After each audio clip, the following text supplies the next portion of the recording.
Capítulo 11. Belarmino, o doutrinador. As lições eram eminentemente proveitosas. Traziam-me novos conhecimentos e, sobretudo, com elas, admirava, cada vez mais, a bondade de Deus, que nos permitia a todos a restauração do aprendizado para serviços do futuro. Muitos de nós havíamos atravessado zonas purgatoriais de sombra e tormento íntimo, uns mais, outros menos.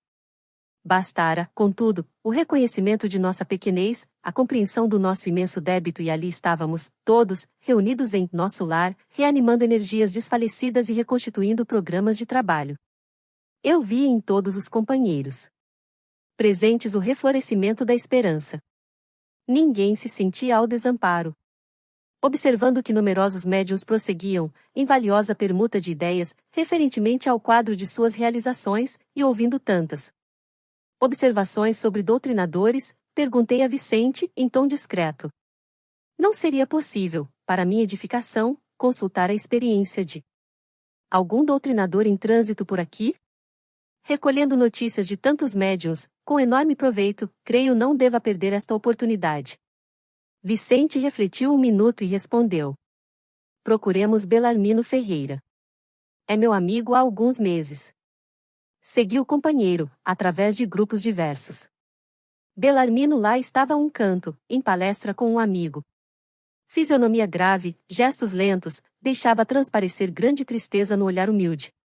Vicente apresentou-me, afetuoso, dando início à conversação edificante.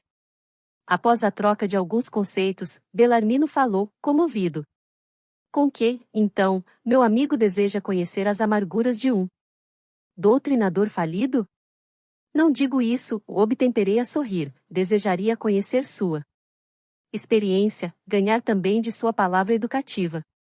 Ferreira esboçou sorriso forçado, que expressava todo o absinto que ainda lhe requeimava a alma, e falou.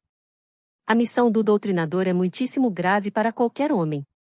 Não é sem razão que se atribui a nosso Senhor Jesus o título de mestre. Somente aqui, vim ponderar bastante esta profunda verdade. Meditei muitíssimo, refleti intensamente e concluí que, para atingirmos uma ressurreição gloriosa, não há, por enquanto, outro caminho além daquele palmilhado pelo doutrinador divino.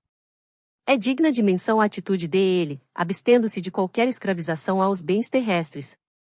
Não vemos passar o Senhor, em todo o Evangelho, senão fazendo o bem, ensinando o amor, acendendo a luz, disseminando a verdade. Nunca pensou nisso? Depois de longas meditações, cheguei ao conhecimento de que na vida humana, junto aos que administram e aos que obedecem, aos que ensinam. Chego, pois, a pensar que nas esferas da crosta há mordomos, cooperadores e servos. Muito especialmente, os que ensinam devem ser dos últimos. Entende o meu irmão? Ah! Sim, havia compreendido perfeitamente. A conceituação de Belarmino era profunda, irrefutável. Aliás, nunca ouvirá tão belas apreciações, relativamente à missão educativa. Após ligeiro intervalo, continuou sempre grave. Há de estranhar, certamente, tenho eu fracassado, sabendo tanto. Minha tragédia angustiosa, porém, é a de todos os que conhecem o bem, esquecendo-lhe a prática. Calou-se de novo, pensou, e prosseguiu. Faz muitos anos, saí de nosso lar com tarefa de doutrinação no campo do espiritismo evangélico. Minhas promessas, aqui, foram enormes. Minha abnegada Elisa dispôs-se a acompanhar-me no serviço laborioso. Ser-me-ia companheira desvelada, abençoada amiga de sempre. Minha tarefa constaria de trabalho assíduo no Evangelho do Senhor, de modo a doutrinar. Primeiramente com o exemplo, e, em seguida, com a palavra. Duas colônias importantes, que nos convizinham, enviaram muitos servos para a mediunidade e pediram ao nosso governador cooperasse com a remessa de missionários competentes para o ensino e a orientação. Não obstante meu passado culposo, candidatei-me ao serviço com o endosso do ministro Gédeão, que não vacilou em auxiliar-me. Deveria desempenhar atividades concernentes ao meu resgate pessoal e atender à tarefa honrosa, veiculando luzes a irmãos nossos nos planos visível e invisível. Impunha-se-me, sobretudo, o dever de amparar as organizações mediúnicas, estimulando companheiros de luta, postos na terra a serviço da ideia imortalista. Entretanto, meu amigo, não consegui escapar à rede envolvente das tentações. Desde criança, meus pais socorreram-me com as noções consoladoras e edificantes do espiritismo cristão. Circunstâncias várias, que me pareceram casuais, situaram-me o esforço na presidência de um grande grupo espiritista. Os serviços eram promissores, as atividades nobres e construtivas, mas enchi-me de exigências, levado pelo excessivo apego à posição de comando do barco doutrinário. 8 médiuns, extremamente dedicados ao esforço evangélico, ofereciam-me colaboração ativa. Contudo, procurei colocar acima de tudo o preceito científico das provas insofismáveis.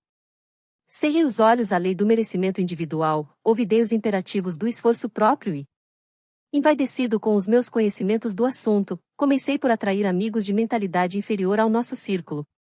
Tão somente em virtude da falsa posição que usufruíam na cultura filosófica e na pesquisa científica.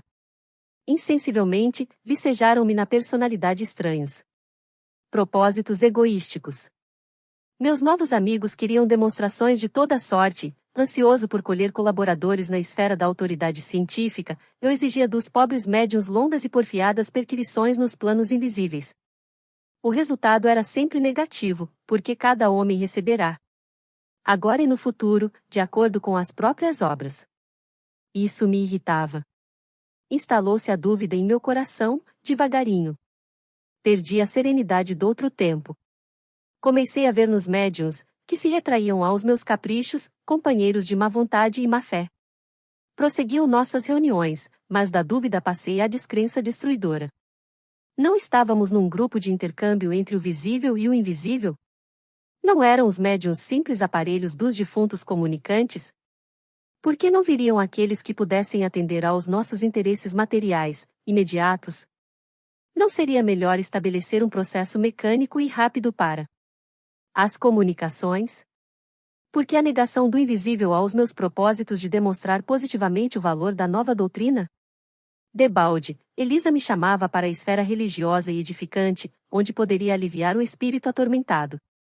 O Evangelho, todavia, é livro divino e, enquanto permanecemos na cegueira da vaidade e da ignorância, não nos expõe seus tesouros sagrados. Por isso mesmo, taxava-o de velharia.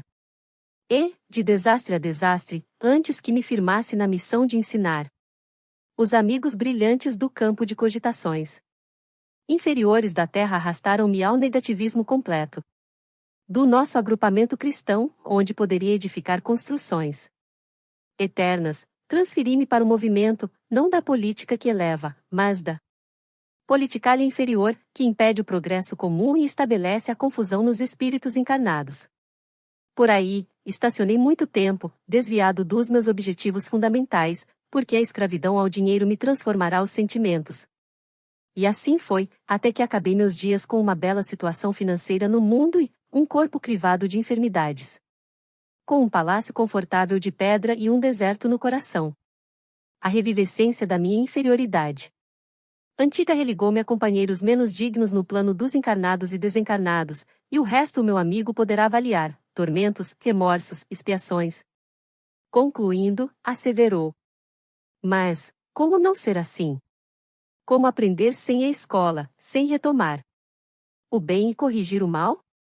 Sim, Belarmino, disse, abraçando-o, você tem razão. Tenho a certeza de que não vim tão só ao centro de mensageiros, mas também ao centro de grandes lições.